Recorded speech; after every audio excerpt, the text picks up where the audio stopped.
Good afternoon, everybody. Try that out. There we go. How's the conference going so far? It's good. All right. Well, welcome to my session. It's called It's Getting Cloudy. My name is Mark Krasinovich. I'll just stop here for a second and tell you about who I am and what I'm doing here at Microsoft. I joined Microsoft about 5 years ago, and about a year and a half ago, I switched out of the Windows team, which I'd been working on after I joined Microsoft, and went to the Windows Azure team. And this talk is all about the cloud, and I'm going to be talking about the cloud in general terms, but I'll also be reinforcing some of the things I talk about with what we've been doing in Azure and some of the lessons we've learned in Windows Azure. And the cool thing about being in Windows Azure at this point, after spending all my career up to that point really focusing on desktop server operating systems, is that now I'm focused on what we call a data center, and actually we like to strive to make it a geo operating system, an operating system that manages servers across the world, not just an individual server.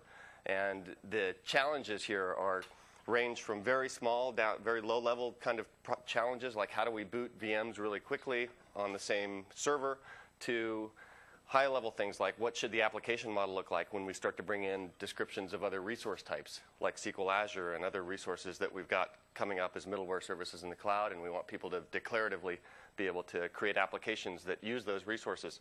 And so it gives me this opportunity to work all across the stack. And the really cool thing I think about this, though, is that this is a new world, and there's lots of questions. We're all, just like Microsoft is working on this, there's other people working on it, and we're all coming up and running into problems at the same kinds of problems and addressing them, having to come up with new ways to look at the problem and solve the problems. So it's kind of like being really here at the early wave of a wave, which is exactly leads me into my first slide here, which is about computing epochs. And I think that this is kind of obvious to most people, so I'll move through this preliminary material pretty quickly. But this reinforces the fact that I think I'm at the right place at the right time here at Microsoft on the Windows Azure team. And that's that we've really seen three, I think, phases or epochs of computing. The first one started with mainframes and dumb clients. You have your WISE terminal connected up to a mainframe running workloads from other users of typically the same organization, and serving that out over screens that people type into. All the computing happens back in the mainframe.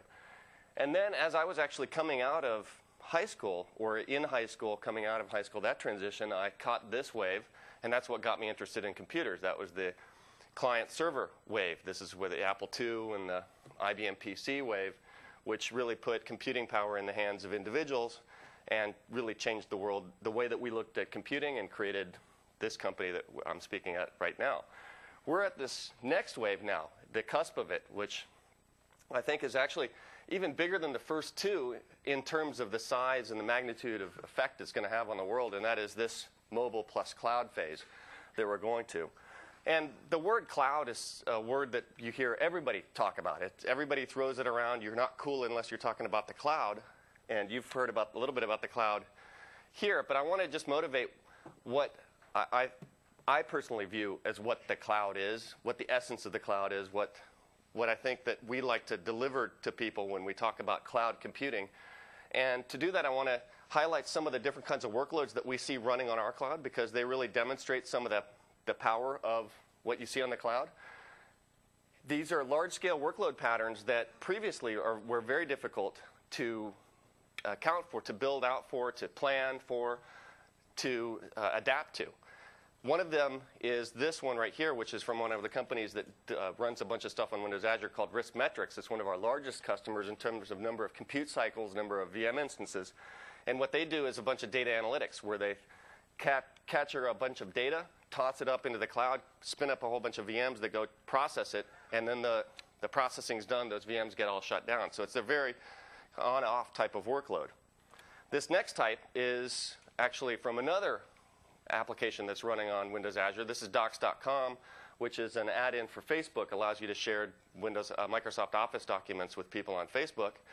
And that started out as an incubation from one of a labs we have called Fuse Labs, where they tossed it up, and it had a very quick spike in terms of usage as people started to hear about it and started to share documents. And so this is one where it started out with very few users, very little compute requirements, and then quickly jumped up as people started to toss documents, both in terms of compute and processing those documents as well as storage for those documents. This next one is another customer of ours, eBay, that runs certain auction software on Windows Azure. And as auction software and any kind of promotional stuff they do, which they also run apps for on the Windows Azure cloud, these are very bursty types of workloads.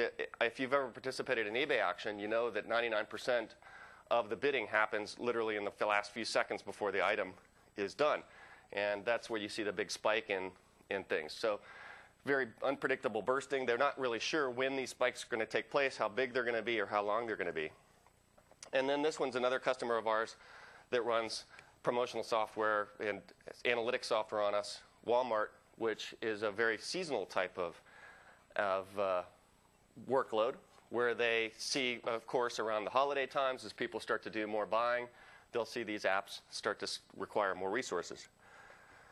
And then we've got even examples of our own workloads, currently not running on Windows Azure. Perhaps one day in the future will be running on Windows Azure, and that's Bing, which has a daily fluctuation, which has this interesting characteristic that if you look across the world in terms of search, people are doing it at different times. So you see these bursts looked at from different perspectives that when you look at all up, create a pretty flat line in terms of usage, not perfectly flat line.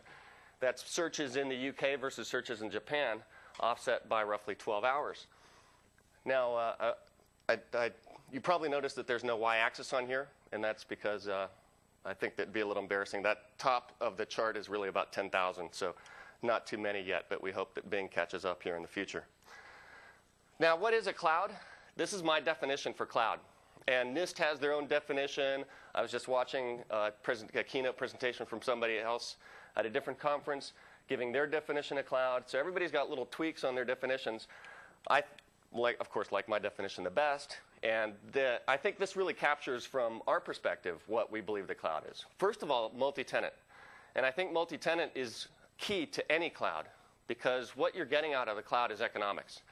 And you're getting economics out of the cloud in a few ways. One is basically it's not having to buy my own dedicated resources and then have them sit there unused if I don't have workload to put on them. If you look at those bursty kind of workloads, the different workload patterns, when I don't have load, then the resources would sit idle if they're my dedicated resources. But with multi-tenancy and what I call statistical over-provisioning, or even allowing a certain number of customers to come on that have fixed size workloads and constant workloads that would utilize that resource, then we can make that resource available cheaply. Two ways. One is in terms of scale, because we can buy tons of it. It's going to cost Microsoft a lot less to buy their millionth server than it is going to be for you to buy your 10th server as you scale out. And the second is the statistical over-provisioning allows us to actually let more customers come onto the resources than you would be able to make use of yourself. So that Bing example was perfect case of if those were two different customers, we could actually pretty much put them on the same hardware and have that hardware fully utilized when each of them alone wouldn't be fully utilizing their resources by themselves. And the next few parts of this, self-service is key because if you look at traditional types of IT and provisioning of resources, it's not self-service. It's somebody needing to go call the IT shop and order a server. Spec the server out, spec the software out, wait for the order to come in, probably bidding, POs filed. Bidding, the shipping comes in, that gets into the IT shop. So it's all very much out of your control, whereas a key part of the cloud is that you can just go do it yourself. You don't have to involve somebody else. Scalable, of course, if you want to have resources that can adapt to the kind of workloads, you want it to be able to scale as you need it to scale. You want it not only to be able to scale, but to scale on demand. So I don't have to file another order to get a second server when my workload needs a second server and wait 3 months for that to come in and get set up and configured. Rather, I can just go click a button on my own that says I want another server. And then finally, compute and storage resources. And if you look at traditional server kind of provisioning, you get this chart that as companies are trying to predict their load as it comes in, they got to predict it with enough lead time and with enough accuracy to try to match the line as closely as possible. There's a couple problems with that. Is the lag makes it hard for you to predict what's 3 months. If it takes 3 months to get a server, what's my utilization going to look like in 3 months? I've got to take an educated guess there, and I could be off, up or down. I hope that I'm not below my guess. I hope that actually I have enough capacity to meet the demand. But at the same time, that demand might not be a constant demand. And so when it drops off, my resources are sitting there idle for some period of time, maybe even half a year if I've got kind of a seasonal workload. And then cloud provisioning, though, because of these characteristics, self-service, scalable, on demand, I can scale my application very accurately to match the load curve. When utilization drops, I just simply scale back my application. I give back those servers and put them back in the multi-tenant pool. When I want more, I just, on my own, through it programmatically or through a portal, self-service portal, I can just go say I want some more of them. And I think Scott Guthrie showed you a little bit of that. So that's really the motivation that as I see it for cloud and the definition. I think for me, every single one of those terms in that definition is extremely important. When you talk about clouds and understand that part of it, then there's different flavors. And you've probably heard these different terms being thrown out about what different types of clouds. And some people say these terms are meaningless. It's not important that we have these definitions. But I still think that it's useful in some senses to talk about these. First, there's infrastructure as a service. This infrastructure as a service is essentially renting servers, and where you can stick your own virtual machines on those servers. You bring your own virtual machine image. You configure the virtual machine. You own the software in the virtual machine, including the operating system. It's basically really as if somebody else's data center, you're just renting CPUs on that data center. Example of this, of course, is EC2, introduced back in 2006. They are the guys that made infrastructure as a service and cloud computing, public cloud computing, really something that everybody understands now. Then you have platform as a service, and this is a different way of looking at the compute and storage resources. Instead of saying, we're just going to let you rent slices of physical resources, and you specify those slices, and then you get the resource, and it's pretty raw, you put your stuff on top of it. Rather, we're going to let you rent those resources with a layer that's going to help you out on top of that to help you make an application more quickly and let you not have to worry about that raw layer. We'll worry about it for you. And this is platform as a service. And if you took a look at what all the analysts are saying, they're all saying infrastructure as a service, that's a commodity. Really, the world is now about platform as a service. And this is, of course, is where Windows Azure is focused, is creating this runtime layer on top of the virtual machines so that you don't have to worry about the virtual machine, what's the virtual machines managing the operating system in the virtual machine. You bring your application, and because you bring an application program to the runtime, you get certain benefits. And I'm going to be talking about some of those benefits you get because the application model is designed for cloud applications. And you can see that there's a bunch of other companies that are into platform as a service, Google, App Engine, Salesforce.com, a couple of other examples.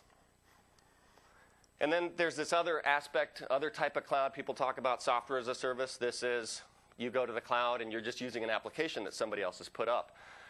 The last one's really the consumer perspective. I'm consuming some application from the cloud. The first two are really developer perspective or IT pro perspective.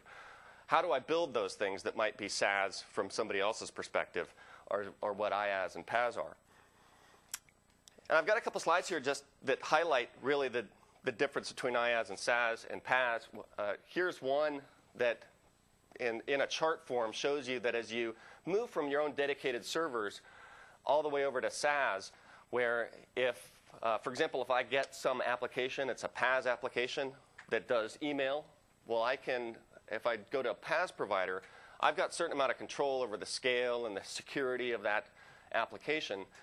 But if I consume it as a SaaS app, like using Office 365, for example, that stuff's all handled by somebody else, which may be good from a cost perspective, because now I don't have to worry about it. Might not be good from a control perspective, because they're doing things a certain way that I might not want to do them. If I go all the way to my own physical hardware, where I'm in charge of everything from the bottom to the top, man, I've got total control over what the thing looks like. I can put in specific network switches. I can put in specific operating system software. I can put in particular people that manage that hardware, that might be only from the US or from some other company that I need to have touching that physical hardware for security reasons. So you lose control, but the cost-benefit equation is supposed to be set up such that the efficiencies you gain are because you don't have to worry about all that junk at the bottom that's really, when it comes to a business, people don't really want to worry about. And then as far as infrastructure as a service, this is what you'd have to do if you go to Amazon and set up an application. Which let's see, raise of hands, how many people have deployed to Amazon EC2? I'm sure there's a few of you, actually less than I expected. But actually, so you pick your VM out of a library, your VM image. That VM image might be one that has a SQL database in it, probably SQL Server or MySQL. And you're in charge at that point of maintaining the SQL Server database and the MySQL, configuring it to run optimally, maintaining the patches on it. Then you pick another image for your front ends. You pick a Apache Tomcat image, or you pick an IIS image, and now you own that image. Now you're in charge of configuring IIS and configuring the web server and patching it as well. Then you deploy your data, you create your tables, deploy your data to your database, you take your web app and deploy it to the front ends, and then the final step is you configure the load balancer to spray across the instances of your front end that you've deployed. And from that point on, this is where you're managing the thing just like as you were managing them on premise with your own servers. The PaaS model, which is the Windows Azure model, is you basically say, your application says that it wants a database. You can use a PaaS database, middleware service SQL Azure, for example. And you say that you want a VM that's running a web server, IIS. And so those things are provided for you. There's VMs that are running SQL Azure. You deploy your database to those VMs through the programmatic APIs. You create your tables, deploy your data. And then you deploy your web application, and that goes into your web role, as Scott showed you. And you don't have to worry about configuring IIS. You've specified in your service definition, your application definition, how you want it configured. And the configuration happens automatically. The patching happens automatically for you from that point on. And even the load balancer is programmed completely automatically for you. You don't even have to worry about that. So just a simple look at the difference between IaaS and PaaS and why we think there's a lot of opportunity in PaaS. We're just at the beginning of defining the primitives that will make it easy for people to write applications, really powerful applications with PaaS. Now I want to transition a little bit and talk about some of the patterns we've seen as we've developed the cloud. And I think it's interesting because as we develop the cloud infrastructure, the cloud infrastructure software, the components, the applications we've got running that manage our cloud are very much like the kinds of applications that people are going to write on the cloud. They have a lot of the same kinds of characteristics. For example, the scale. Well, scales for us at the infrastructure might be bigger than most people have to deal with in their applications. But nevertheless, when you go to a cloud computing model, if you're an ISV and you've got some social site, for example, you're going to probably dealing with scales that haven't been really seen by most applications in a traditional server place. You've got millions of users. In the infrastructure, you might have tens of thousands of users if you're talking about your own application sitting up in the cloud. We've got hundreds of thousands of servers literally in Windows Azure. You might be running your workloads on top of hundreds of servers, dozens at least, more than a lot of traditional data centers have had in them, and small and medium businesses. And then we also have to deal with lots and lots of applications, potentially tens of thousands of applications being deployed to our cloud at the same time. And you might, as part of your own applications, have it broken up into multiple applications that you're deploying and managing. The interesting aspect about the cloud, and this is one where it's just a fact of life. You can't say, no, that's not right, that's not the way it should be. People have to deal with the problems, the challenges that we got to face in trying to make this true, is that people expect utility computing from the cloud. When your mobile app is talking to the cloud, you don't want it to give you a message that says cloud service is down for the next 5 hours because of a hardware problem. You don't want to deal with a message that says the cloud is going to be down this Saturday because we're updating the hardware.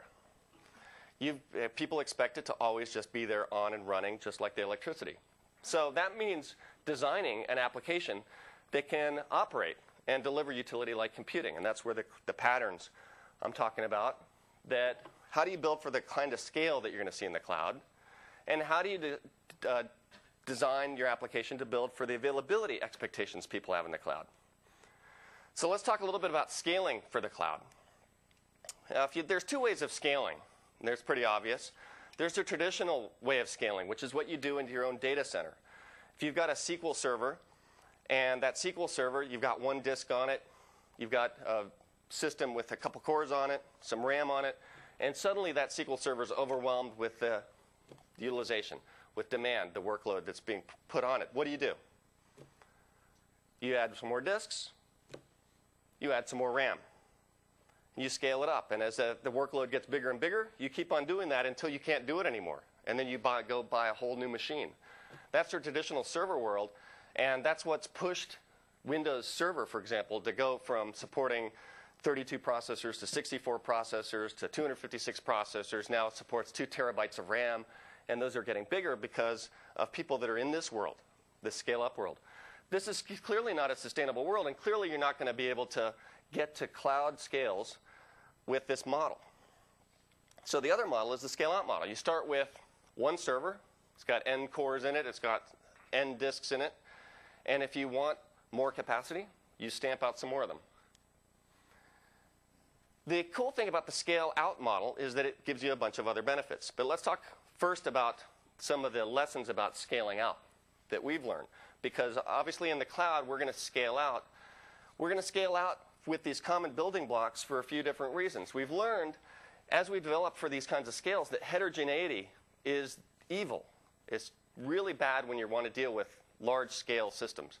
The bigger your systems, the more heterogeneity you can have in it. If we had a different type of server for every server we put in Windows Azure, we could operate that way, but our lives would be miserable because every single server then has to be treated specially. What kind of hardware does it have in it? What's the SKU version? So if we want to replace it, how do we go replace it? GFS, our Global Foundation Services, which runs our data centers for use by internal properties, they basically have a menu which lets you be pretty specific about what kind of hardware you want when you're standing up an internal service inside of Microsoft. And that a la carte menu of different server types that has 40 different server types.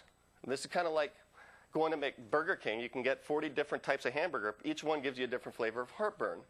And so this is just not the model that we want. We don't want 10,000 different flavors of heartburn in Windows Azure. So one of the things that we've learned, and this is a lesson that actually it's kind of interesting because some of these lessons we end up learning over and over again as we keep making the same mistake in different ways in different places.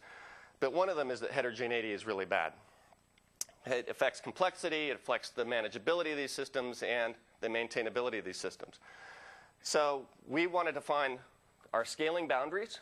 Where do we want to scale? What are the areas of the system that should be scalable? And then how do we scale them? What's the unit of scaling? If you take a look at the applications that are going to be running on Windows Azure, very similar to kinds of applications running the infrastructure. Typical N-tier architecture, 3 tiers here, load balancer on the front, scale out front ends, scale out middle tiers, and then persistent durable storage for the back end. Here's where, as somebody writing an application, and even us, we've got common services for our back end, Windows Azure Storage and SQL Azure, that rocket scientists go write. These things have to be replicated. They have to be transactionally safe. They can't lose data. It's really hard to write one of those things yourself. So we let somebody else write them. Even in Windows Azure, the storage guys write that, and the SQL Azure guys write theirs. And where we can, we take advantage of those services instead of rewriting our own when we want some persistent, durable storage. We focus on the front ends and the middle tiers. And we scale those out. And they're stateless. And that makes our lives a lot easier to make them stateless. When we map that kind of architecture to the Windows Azure application model like Scott did, we map them to different roles. And the roles are scaling boundary. This is defining the role in the application, or this tier in the application. What's the code for that? What's the configuration for that? It applies to that whole role, that code and configuration. And then what's our scaling unit for that role? If we want to add more capacity to that role, how do we do that? Well, we add virtual machines in Windows Azure. So you scale out by virtual machines, and you scale out by virtual machines of a particular size. When you get a role, you say this role consists of scaling units of a size of virtual machine that's extra large, which is 8 cores today. So if you want to scale out, you scale out by another 8-core virtual machine. We don't let you scale out by less than an 8-core virtual machine because you know what? The world starts to get really hairy if you've got a role that consists of a 4-core virtual machine, a 2-core, one with 32 gig of memory, one with 12 gig of memory. Instead, we try to help you optimize for homogeneity, and so you scale out by a common unit. Let's talk about high availability now, and this is where things get more interesting, and where actually scale out really helps us as well, because one of the things you get with the scale out architecture, stateless scale out, is that no individual server or virtual machine is that important. When you scale out, like that scale out picture I had of those 3 machines, if they're scaled out, any one of them can die, and the rest of them can continue operating, as long as they're stateless, of course. And if they're stateful, ideally their data is replicated across all 3. You lose one, no big deal, bring back, replace it with another one, and now that guy can join the group and catch up. But the first thing we got to look at when we're designing for availability is, what do we mean by availability? And I think this is one of the places where we're very early in the stages of cloud computing for defining this. And we're really not to the point where customers, including people like you that want to write applications, or enterprises with IT pros and CIOs that want to look at the cloud and say, is this really what we need? We're not there yet in really having a good story on SLAs as an industry. But where we are today is we've got very coarse-grained definitions of SLA, which is uptime. And if you look at the 9s, that's the traditional way people measure uptimes. A certain number of 9s gives you a certain number of minutes or hours you have contractually to be down before you start refunding people their money for exceeding that. Now, I've got 2 lines highlighted there. One is 99.9, and that's our storage availability and SQL Azure availability, 99.9, which gives us 8.5 hours a year, or 43 minutes of downtime a month. The other one I've got highlighted is 99.95. That is our availability, or SLA availability, for compute, which means that if you've got 2 instances of any of your roles, 2 VMs in each of your roles, you've done your part in the SLA contract. If you just have one, you haven't in our model. And the question you might be asking is, where did we come up with the 99.95? So when we were coming up with SLAs, it's kind of an inside story, we sat down for a long time, we discussed, we argued, we debated what should be the 99.95. And then one of the developers said, well, I can solve any problem in less than 20 minutes. And you can see that's where we came up with it. The month there, we can be down for 20 minutes. And so that comes up to 99.95. Now, actually, that's not really the way we did it. We debated, we fought, we argued, and then we went to Amazon's website, and that's what they did, so we did that too.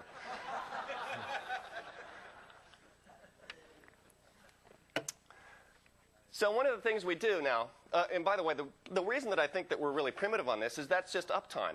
We say nothing about the performance of our services today, really.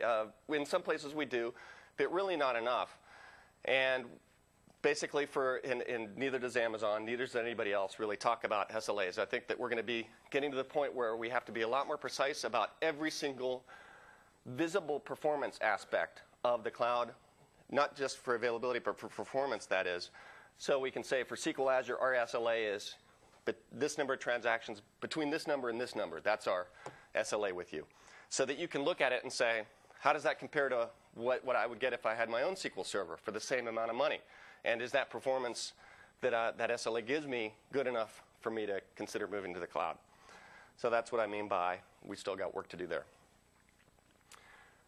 One of the things about the cloud, though, talking about these scales and having a system that runs this big, is that we can't be having people running around fixing problems.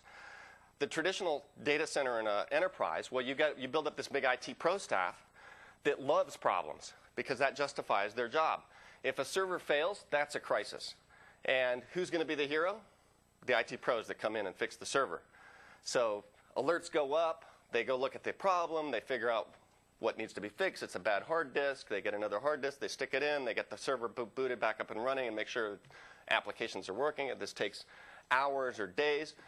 We can't, first of all, have IT pros running around data centers with tens of thousands of machines doing this kind of thing.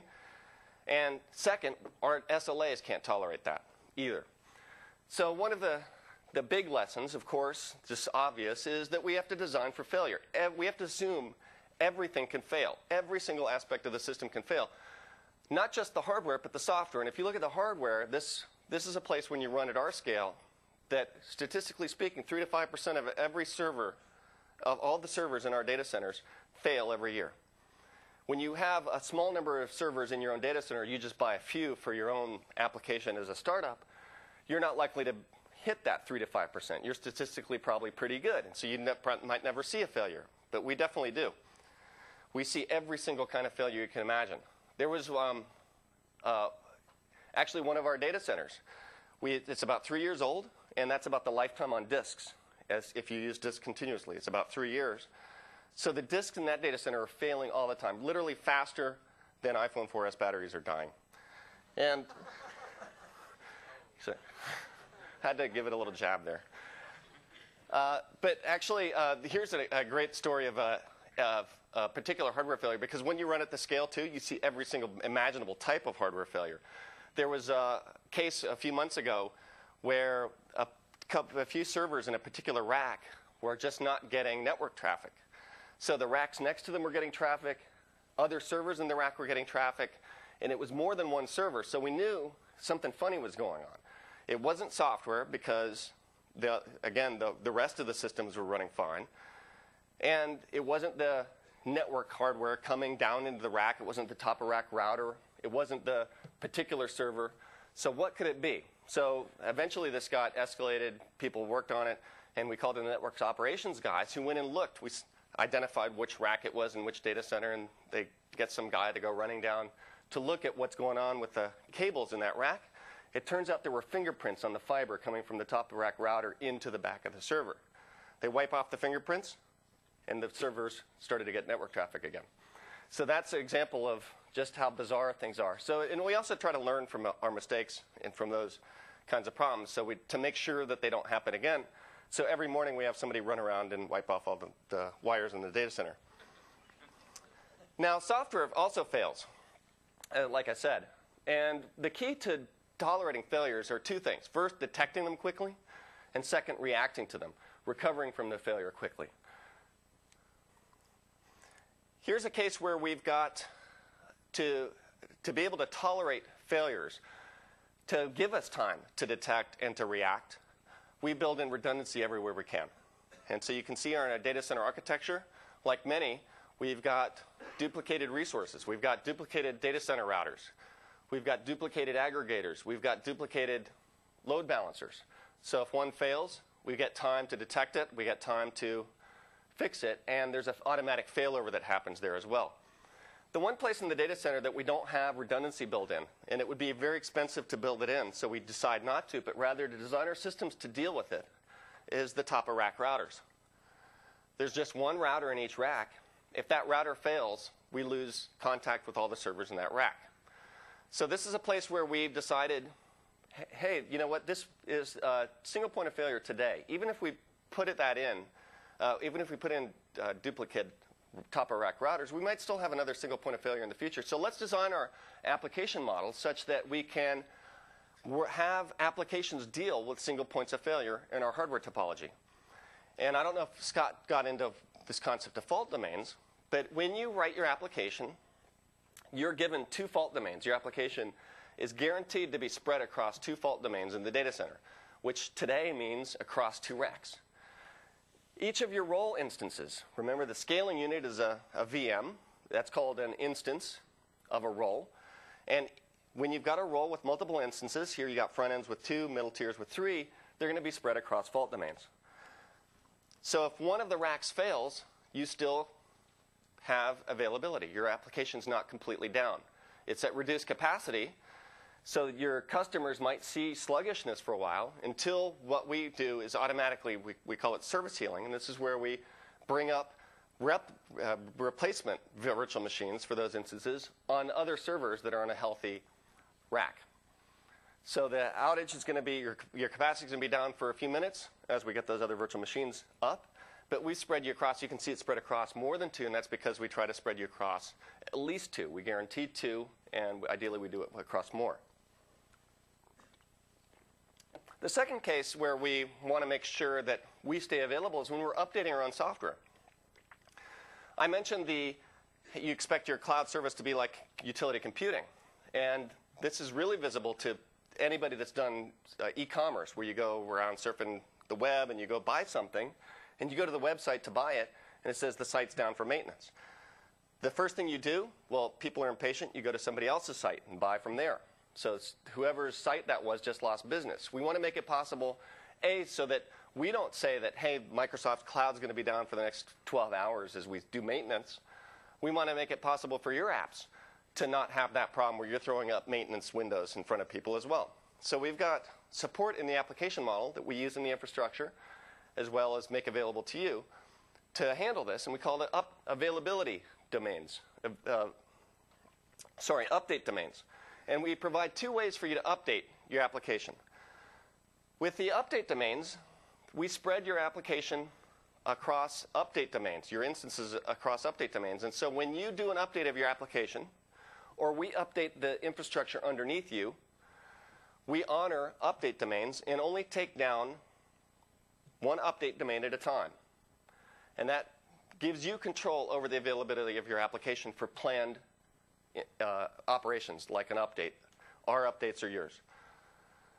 Our updates would include updating the host operating system on our servers in the data center. This gives us an opportunity to do so without, hey, having to tell you that your app's going to be down while we're maintaining the data center. Instead, it's transparent to you if you've designed with update domains in mind.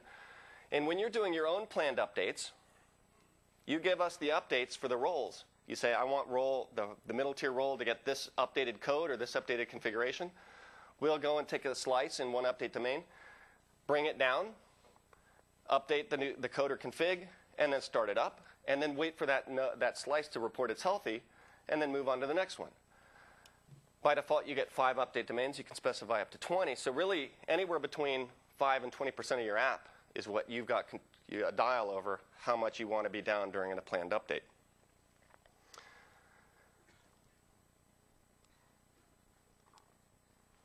Another type of update we've got, I'm just showing this for completeness, is a VIP swap. This is where you can bring up a whole brand new deployment of your application. And at the right time, when you want to flip over, you take the public IP address of your production site and you point it at the new code, the new deployment. And whatever temporary IP address was pointing at the staging code, the one that's ready to go into production, gets flipped over to the production one. And now traffic starts flowing into the updated one. So these are the two mechanisms we give you, and we actually make use of both of them in the infrastructure for updates. Another lesson we learn is, again, in designing for failure, assume that there's going to be failures and try to contain the failures at the same time. You'll see this in our data center software architecture, where we've got this concept of clusters, where a cluster is about 1,000 machines, and each of these clusters is managed by an autonomous controller we call the fabric controller, the FC. The FC is responsible for provisioning the hardware, so start booting those servers, putting the operating system down on the servers, putting the hypervisor down, and also deploying virtual machines and applications onto those virtual machines. It's really the kernel of the cloud operating system. And we divide it into clusters so that we've got a fault containment. If something goes horribly wrong with the fabric controller, it's isolated to 1,000 machines in the data center. It doesn't impact everybody all over the world. We've had a number of cases where this has saved us, this fault isolation. And not just fault isolation, but fault isolation combined with auto recovery shutoff, with caps on the number of healing operations or recovery operations that can happen before we stop and say, wait a minute, something seems to be wrong. We shouldn't be encountering these number of problems, and let's get a human involved.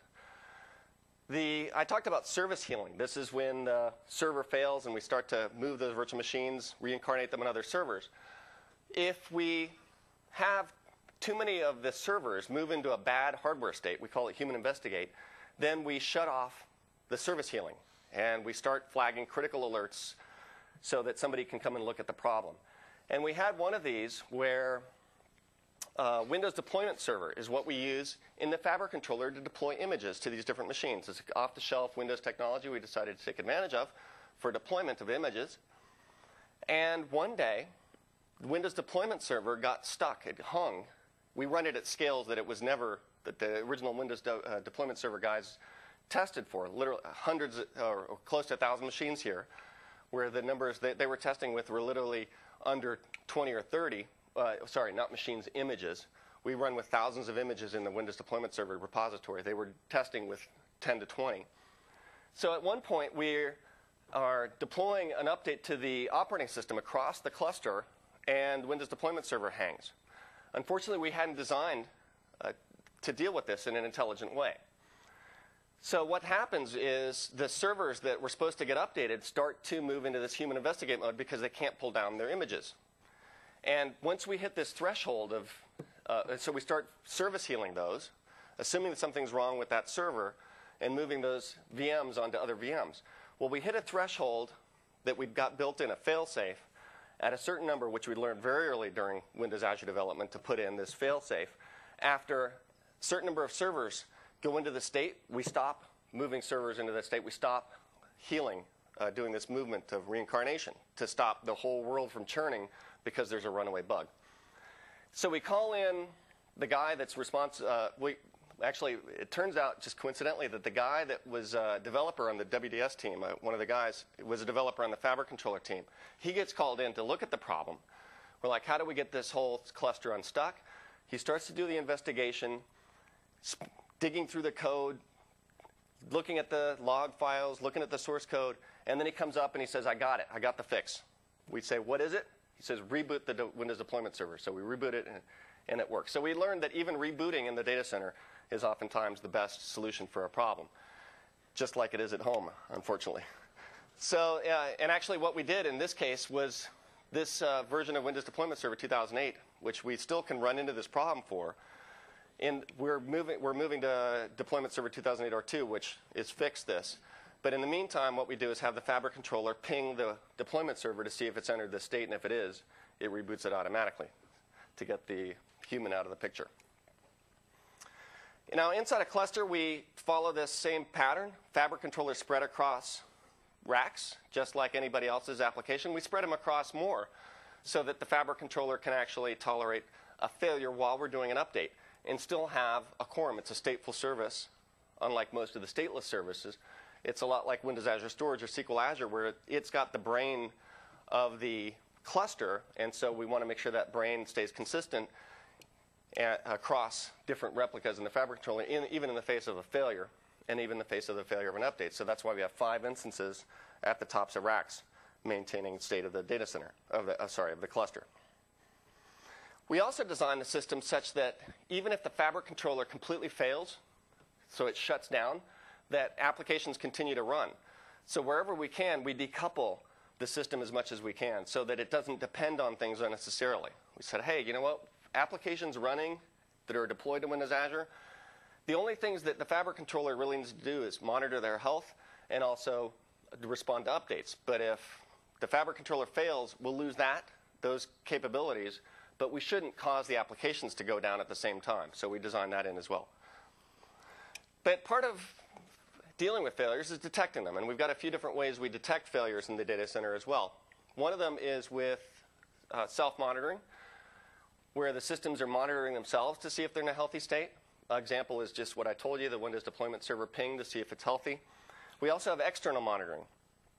And we also have this Canary service, an example of external monitoring, where there's an actual Windows Azure application deployed in every single rack of every single cluster of every single data center, has virtual machines, extra small virtual machines in every one of these that are talking to everybody else in their racks in the same cluster.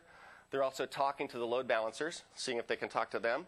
And they're also talking to Microsoft.com and to random racks in a neighboring cluster.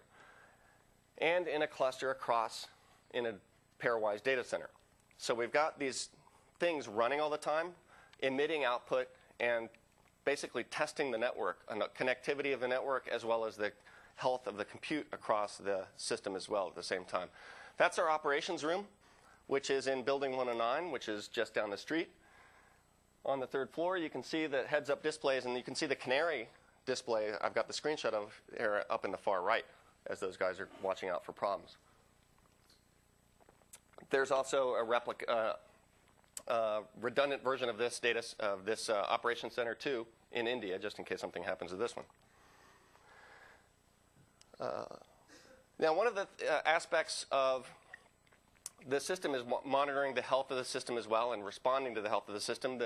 Again, the Windows Deployment Server reboot is an example, but there's a bunch of places in the system that we've got automated monitoring for problems and automated recovery for problems. And they include everything from looking for servers that have failed because they won't boot, to looking to see if a VM has crashed because somebody's got code in it that's buggy, that's caused their own VM to crash, and restarting those automatically. An example of a case where we had a real live incident, actually when a real case where we didn't have the right fault detection in place that showed up in production was in a VM crashing before the customer's code got started, actually before the VM got started. So we had this one situation where we had a customer call in, say that their application was down. We went and looked at it. They had 2 instances. They were updating the configuration of it, and they'd screwed up their configuration such that one instance has been updated, but it was no longer working properly, and the second one was stuck in a reboot, saying the system was rebooting it, starting it. So we had our operations guys go look at it, that machine that was stuck, and they found that what was happening was the server was booting, getting the virtual machine ready to start, trying to start the virtual machine, and then spontaneously rebooting because of a hardware problem. So that was a case where what we decided to do in that situation was detect the number of times that the server had rebooted ungracefully, had spontaneously rebooted, and then moving that machine into the human investigate mode, which would cause healing of the machines off that. Another lesson is asynchronous loose coupling. Instead of sending a request to a specific instance, send it to any of them. And instead of waiting a response, go about your business and do other things. This is simply async programming. If you get the tight coupling here between a front end and a worker, and that coupling fails, well, it becomes hard to recover from that. So what we do is promote a queue-based model where the front end sticks a message in a queue. Any of the workers can pick it up. If that worker dies while it's in the middle of processing it, the queue message will reappear in the queue because the worker actually has just taken a lease on it. And if it doesn't delete the message within a certain amount of time that it determines is the average amount of time it takes for it to process this request, then the message shows up again in the queue, and now another worker can pick it up. The front end didn't have to worry about it. The queue did basically all the fault recovery there, and that's a mechanism built into Windows Azure. And finally, let's talk a little bit about how we develop and test. So we test as much as we can. We learn testing early catches, the standard software engineering lesson that you learn, which is if you catch bugs early, they cost a lot less. So we test in the dev's box. We've got an environment. It's a clusters called the integration clusters, where when code has been deemed to be ready to go into pre-production, we toss it in with everybody else's pre-production code, and we run our big unit tests on there and functional tests on there. And you can see a schedule here that we've got a loosely coupled development model where every team can go at its own pace. We release early, and this is actually one of the lessons too. Release frequently. Each team releases its own cadence, decides what frequency is. Some release every 4 weeks, some every 6 weeks, some every 2 months. And if you can, try to make it one big feature in each release so that if something goes wrong, you're focused on fixing it in that one big feature, not trying 4 different features. And that actually forces you into release frequently because you've got big features coming in all the time, so you want slots for them to go in independently of each other. This is actually the release pipeline snapshot from an email that comes out every day out of our release lab. You can see different features or components of the Windows Azure infrastructure. Moving from integration, you can see it's about a week inside of the integration is what we estimate in most cases. When it comes out of that, it goes into a bake environment, which is kind of where it sits, and we run some other tests on it, but it sits for a while. And then if it survives that without any problems, then we put it into production. And then finally, our DevOps. This is something that you've been hearing a lot about lately, is this new DevOps model of the world, certainly required in a cloud computing model or a services model of the world, where the developer is not just making a product, handing it off to test, tests it, says it's good, gives it to the publishing people. They burn the DVDs or CDs and then publish it, and you rinse, lather, repeat on a 3-year cycle. Here, we're constantly releasing. The software is very fresh, and problems are very real to us or to whoever's operating the service. And so the developers have to be on call to handle incidents. That case I told you about, the virtual machines rebooting, that was actually a live site incident. Happened to one of these guys, got called in by the live site guys, said, here's a problem, we haven't seen this before. Can you investigate it? He investigated. That's when he saw the virtual machine rebooting, and manually moved that node into human investigate, and then filed a bug with the developers so that we could get a fix in the next release to deal with that particular situation. So it's a very iterative cycle, and actually this is kind of also promotes good testing for developers, because when you're on call, you're not just on call for your own stuff, but for the guys next door too, and the guys down the hall that are part of the same feature team. So if you get woken up at 4 in the morning for the guy down the hall's problem, you're probably going to want to say something to him on Monday morning, right? So that brings me to the conclusion. I have a bunch more stories that I wish I could share to you, but I'm actually over time, and Keith's hovering over there, so I'm going to have to wrap it up. Well, you can bring all those stories back next year. All right, I'll do that. Okay. So thanks very much, and I hope you found this useful and maybe took away some tips for building your own scalable, available apps. Thank you.